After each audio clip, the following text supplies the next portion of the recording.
So tell me about growing up. You had a sister.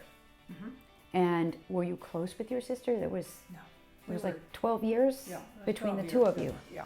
I was just a royal pain in the ass to her.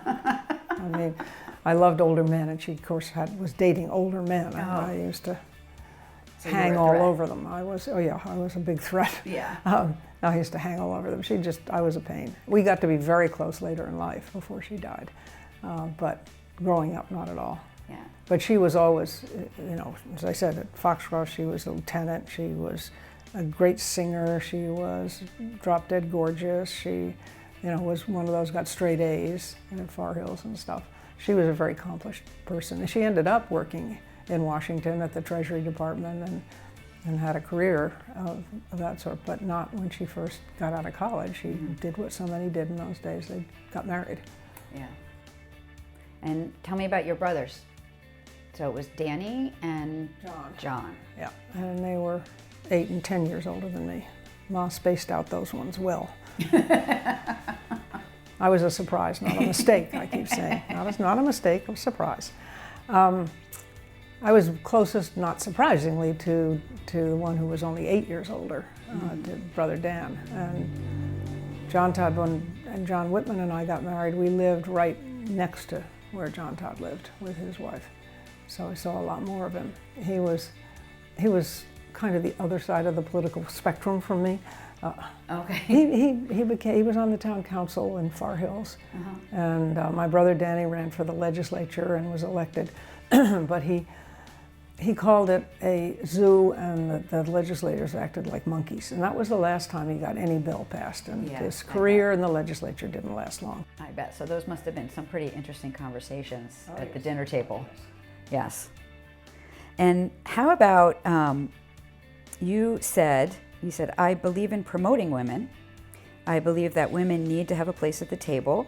We need more female voices, but I'm not out to run government as a woman or for women, which is basically reiterating what you've said, that you had a cabinet, and the fact that they were women, they just were women.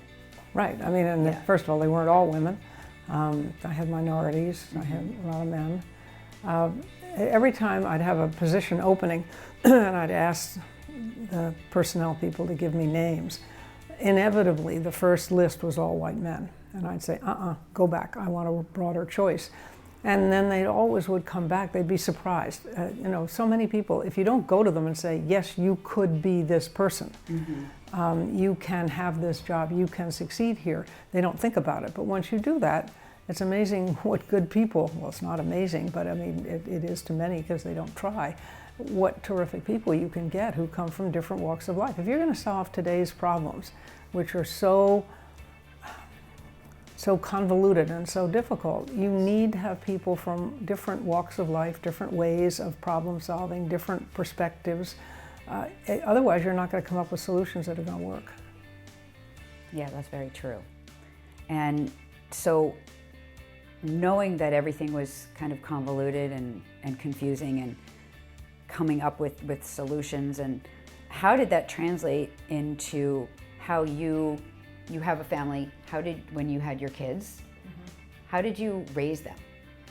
You have Kate and Taylor. Yeah, well, when I was first running, I would take them when they wanted to come to events, to fun things, to parades, because the thing about politics, it's 24/7. Yeah. And so every holiday is a day that you have to be somewhere, in a parade or farmer's market or whatever, when you're in office particularly, and when you're running. So I take them when they wanted to, but for the large part they were at boarding school.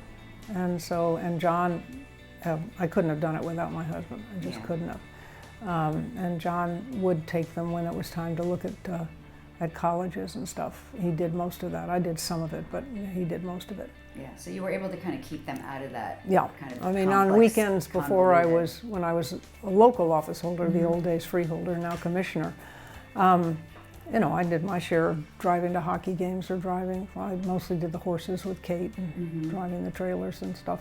But when I was in office, he took up a lot of the slack. Yeah. And what did you do for fun? I mean, growing up, I know that you spent a lot of time on your farm. And what did you do for for just peace and quiet? Where is your zen? Where is your kind of place that you go to collect your thoughts? On the farm. Yeah. And there's a nice trail down by a river and stuff, and so I walk that every day. Do you find that you have enough time to spend with your kids, with your family, with the grandchildren? Yeah, I only very rarely tell them I can't be their Uber driver to the next hockey game. Yeah. You know, for the most part, I try to free that time up so I can do it on the weekends and stuff. I mean, yes, I'm busy. Andrew Yang and I are the co-founders of a new political party. I'm on a bunch of boards, as you mentioned before, working hard this political season. So I keep busy, but I'm in control of my own life now. Instead of having a scheduler who said, okay, governor or EPA, when I was at EPA, this is where you have to be as administrator. And so I get to have more control over it.